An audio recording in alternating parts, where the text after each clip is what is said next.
Yale is a terrific basketball team. We knew that coming in. We had really 3 of our better practices of the year leading into the game. So I was a little surprised with just how poorly we started on both ends of the floor. And we were awful the first 12 minutes. And then the last 28 minutes, we outscore them by 3. But I mean, when you get blitzed like we did, it becomes irrelevant. And Poulikitis is a special player. And I mean, they bank in a 3. I mean, they did some great things, which really piled on. But we just make too many mental errors right now to beat a team like that, the proven NCAA tournament team. Yeah, fire. Coach, you mentioned it. A bit of a slow start there, but this is a really well-coached Yale team, just a really physical defensive team.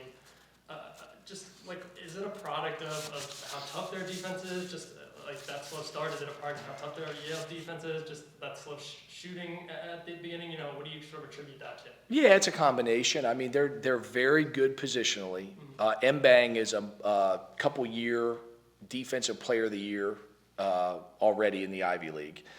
He sets a tone for them, and then they're big and physical inside.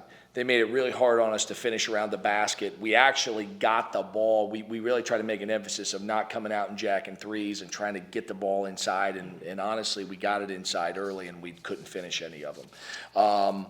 They've got good length, good physicality, and honestly, they've got veteran guys that have played a lot together. I mean, that's a team that plays 8 guys, 5 seniors, 2 juniors, and the only guy that is relatively new to the rotation is a sophomore who's a big rim-running shot blocker, so he's not as involved offensively in what they do. And defensively, he just needs to be big, strong, and athletic, which he's all 3. So that's a team that's really well-connected defensively, and they got a great team. They really do. It's an excellent basketball team, and obviously we got a long way to go to get to that point. Yeah, Coach, obviously 86 points is never ideal, but you're looking at a team over there that just held a close game against Minnesota and Purdue. What did you see specifically defensively from your side that you liked, didn't like? Yeah, I mean, liked, that would be the shorter answer, not much. Disliked, I thought our ability to contain the ball was poor. I thought our positioning was poor. We had breakdowns in some areas that are really frustrating. I mean, we went through out-of-bounds plays relentlessly, and we gave up 6 points on under-out on silly things that were just mental mistakes. We don't get foul line blockouts, cost us 6 points on foul line blockouts. And now, would you necessarily have won the game if you did those things? Maybe not.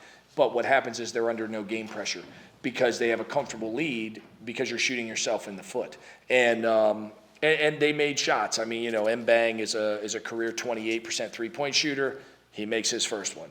Garing banks a 3 in. Poulikitis, we saw the show he put on him, even into the shot clock. He made one from half court. So, they're a really good team. They're hard to guard. They're hard to guard because they can score inside, they can score outside, give them a ton of credit because they played at a high level. I mean, they were in the game at Purdue. They had Minnesota beat. They were up 13, and they just didn't finish it down the stretch because Mbang was in foul trouble and only played 15 minutes, or they would have beat Minnesota. So we knew what we were getting into. The staff did. I don't know that our players understood the physicality that they needed to have, and I think that really hurt us because we weren't ready to play early, and clearly that's on the coaches.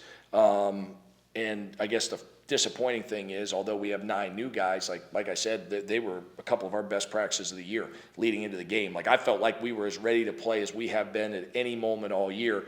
And then the game started, and we're just kind of on our heels, and they dictated everything. They played with a lot more force and a lot more energy early. So, we got to find some guys that'll play harder on defense. We got to find some toughness out there, and we got to contain the ball. All things that we struggled to do. Coach, I'll ask you about Octave. Obviously, finished with season high 18 points tonight. A bit of a slow start for him as well. Just throughout the roster, shooting wise tonight. Just how impactful do you think he can be going forward throughout the season? Obviously, he's put in some solid scoring efforts tonight, but he carried you throughout stretches here tonight. The offensive talent is evident. Yeah, he's a really good player, and he's played better for us here lately. I think the first 3 games or so, it took him a little while to get in the rhythm. And even though he's a senior, he's only been with us a short amount of time, so he's still figuring out not only the offense, but then figuring out what the guys on the team do. And I thought other than a couple transition turnovers that he had, that he played really well. They got good guys guarding him and length and physicality, and he got to the rim, drew fouls, made hard shots, gave us somebody we could run some offense through, which we desperately need. Hopefully he can continue to do that for us moving forward. And we talked about the physicality tonight, that, at length, just a guy like Ben White didn't have his best performance tonight, but, I thought for stretches he really held his own inside. Late in the second half, he kind of had to deal with a little bit of foul trouble there with 3. Just, what did you make of his performance tonight against a physical Yale team? Yeah, listen, Ben was Ben's been our most consistent player. If you go through 5 games, and I obviously I count the preseason games. I know you guys didn't see them, but like we've suited up 7 times against other schools. Ben's been the most consistent performer we have because Ben goes the offensive glass every game. Ben doesn't turn it over. Ben tends to finish around the rim, shoots a good percentage. And right now, we've struggled to find an answer behind him, on the front court. So he's got such a, important job for us because we need him to play really well. And he got in a little foul trouble in the first half. But, listen, his stats don't jump off the page, but we've been really, really pleased with Ben. He'd be the only guy that I could honestly look you in the face and say that I think he's played pretty well in all 7 times we've played, because even the nights he hasn't statted, he's still impacted the game, team defense, blocking out, doing the little things that are grimy that you need somebody to do. He's had the best year of anybody we have, although maybe statistically, like I say, they don't jump off the page every night. Yeah, you mentioned the discrepancy, those first 12 minutes, the last 28.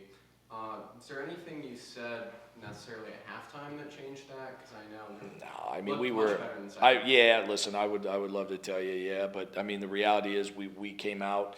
I thought we were ready to play. We got off to a horrible start. We tried to get it corrected. They kept banging threes, and the more shots they made, we looked like we were running offense in mud, like we were slow. So we didn't say or do anything necessarily different.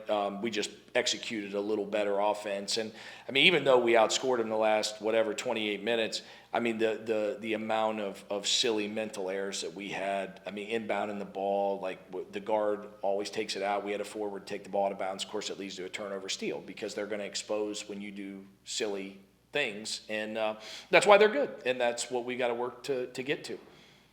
Yeah, and I also want to ask about CJ. He looked to start slow, and then he didn't seem to play for a little bit, and then he came in at the end and really caught fire. What do you see from him? Yeah, listen, CJ's an elite shooter. As CJ becomes a more effective defender, along with, he can get in line because we got issues defensively on the roster from 1 down to 13 right now. But he needs to continue to work defensively and take care of the ball and those kind of things and make better decisions on the end of drives. But as far as shooting, he's as elite a shooter as you're going to have. He can make shots in tight spaces. He's a confident shooter and a really good player and a big part of what we're doing. So he'll get better and better throughout the year. This is his 5th Division I game. Playing against guys that have Mbang's played 110, 105, I don't know, somewhere in there in his career. So big difference in terms of experience. And, and CJ's got a lot of great basketball ahead of him. All good.